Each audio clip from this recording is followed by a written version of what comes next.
Seharusnya pemerintah mengeluarkan kebijakan politik untuk menindak dengan tegas para kelompok KKB ataupun yang diduga telah menjadi teroris yang membahayakan pertahanan negara.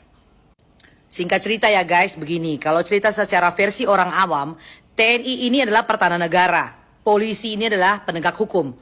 Jadi kalau misalkan untuk berurusan dengan hukum itu polisi urusannya.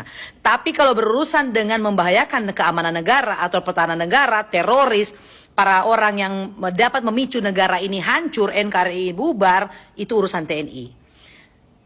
Yang terjadi sekarang di Papua, polisi yang ditempatkan di garda paling terdepan. TNI ditempatkan untuk membantu penegakan hukum terhadap kelompok-kelompok yang masih diduga sebagai orang-orang yang akan membahayakan pertahanan negara.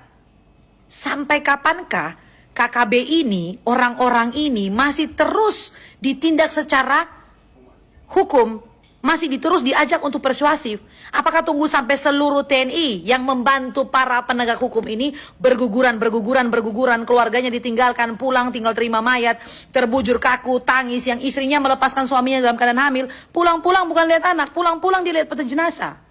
Apakah harus seperti ini? Menunggu berapa banyak korban lagi?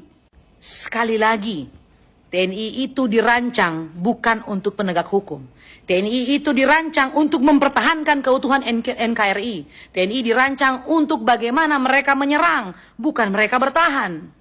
Jadi menurut saya, kalau seandainya TNI itu hanya ditaruh di Papua, hanya untuk membantu Polri sebagai penegak hukum, mending dipulangkan.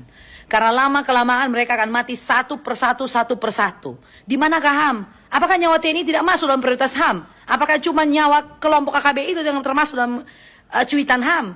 Terus kalau TNI yang pulang meninggal dianggap, oh bukan HAM. Mereka yang membantu untuk menjaga NKRI. Mereka punya keluarga, saudara. Mereka punya istri, anak yang ditinggalkan. HAM juga harus berlaku buat para TNI yang gugur di medan perang.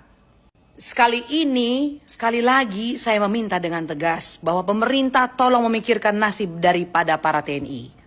Pemerintah harus mengeluarkan kebijakan politik agar TNI bisa berperan sesuai dengan mereka didesain, sesuai dengan tupoksi mereka. Karena TNI bukan penegak hukum, tapi TNI adalah pertahanan negara yang mempertahankan NKRI.